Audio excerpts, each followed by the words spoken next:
à tous, on se retrouve pour un nouveau book haul que je n'avais pas fait au mois de février et qu'il fallait que je fasse pour le mois de mars. Donc j'ai regroupé les deux en deux vidéos puisque ça me fait beaucoup de livres à vous présenter. J'avais peur que ça fasse une vidéo un peu trop longue pour vous. Donc dans cette première partie, on parlera surtout des services presse que j'ai reçus, des livres que j'ai achetés.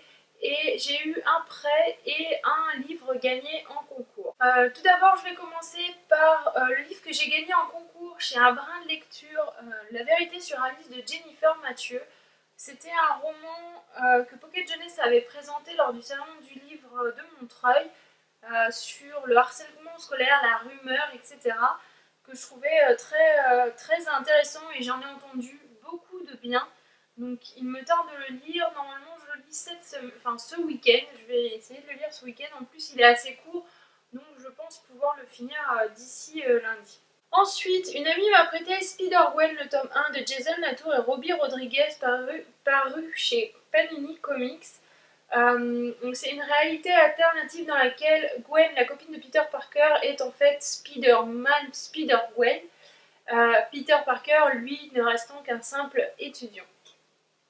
J'aime beaucoup le concept des réalités alternatives dans les comics. Je trouve que quand c'est bien traité, c'est quelque chose de très intéressant. Ça permet de voir l'histoire d'une autre manière. Donc j'ai reçu aussi Cœur poivré de Cathy Cassidy, le tome 5 3 quarts des filles au chocolat, paru chez Nathan. Donc en fait c'est un petit tome spin-off sur deux garçons. L'un est le petit ami de Sky et l'autre est le meilleur ami de Coco. Pour tout vous dire, j'en suis qu'au tome 3 des filles au chocolat, donc j'ai encore la marge avant de lire celui-là.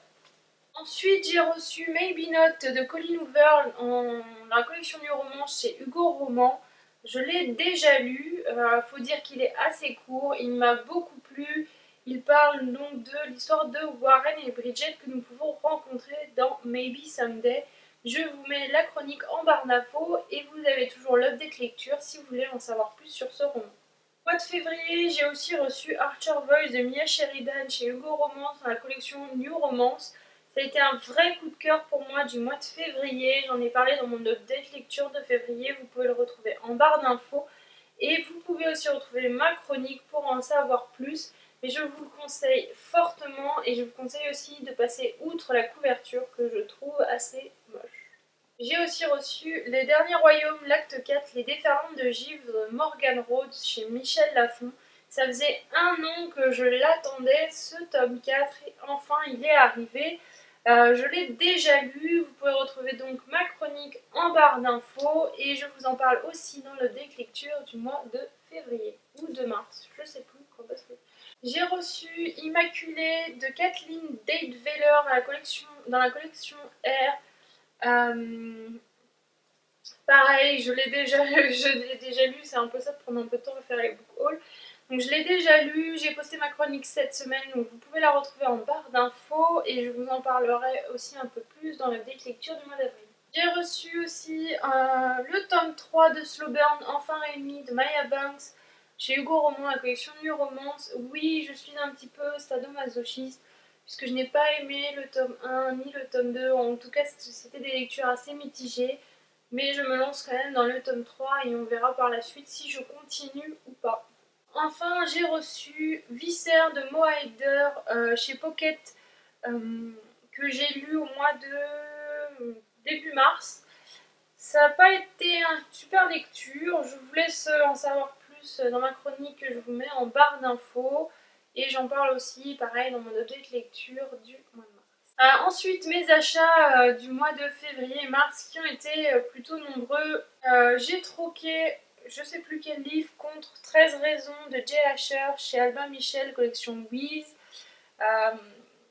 J'avais entendu de bons avis sur ce roman en fait qui parle du suicide, puisque Anna Baker a fait 7 cassettes qu'elle a envoyées à une personne, Clay Jensen, qui après son suicide, et en fait ce garçon, Clay Jensen, se retrouve donc à écouter ces 7 cassettes enregistrées qui lui explique un petit peu à cause de qui et pourquoi cette jeune fille s'est suicidée. J'ai acheté aussi Alive de Scott Sigler chez Lumen. En fait, c'était un petit peu le coup de chance puisque je suis partie chez Gibert rendre deux de mes livres, un manga et le troisième tome de la série de Becca Fitzpatrick. Et en fait, j'ai trouvé le live d'Oka alors qu'il venait de sortir la veille, je crois. Donc j'en ai profité pour le prendre vu que Gilbert Joseph ne fait que des avoirs.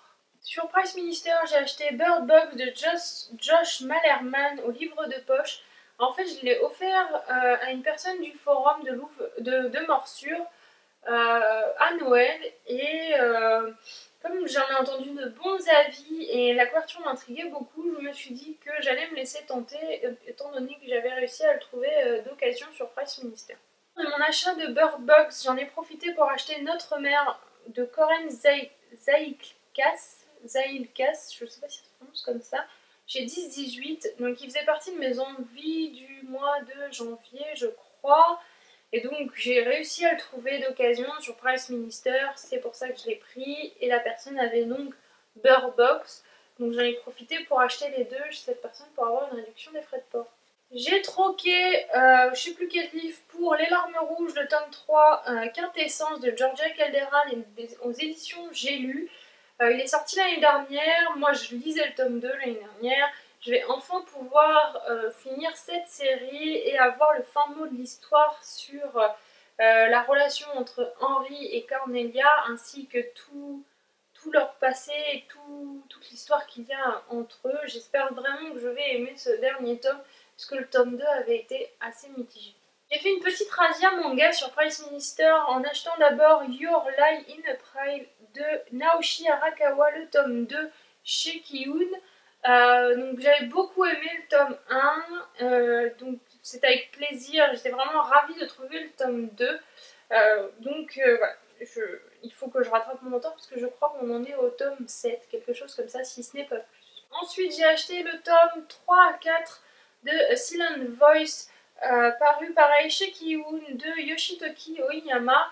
Pareil, le tome 1 de Silent Voice était un vrai coup de cœur pour moi, donc c'était vraiment avec plaisir que j'ai acheté ces trois autres tomes-là. Je crois que la série ne comporte que 6 tomes, mais je n'en suis pas sûre. Dans tous les cas, avec un peu de chance, je l'ai bientôt fini. Et enfin, mon dernier achat était Double Jeu de Reiko Momochi aux éditions Akata, qui parle en fait de deux jumelles et un petit peu de leur quotidien alors qu'elles sont complètement opposées. Voilà un peu pour la première partie du book haul, de mes achats et de mes réceptions. On se retrouve bientôt pour une nouvelle vidéo.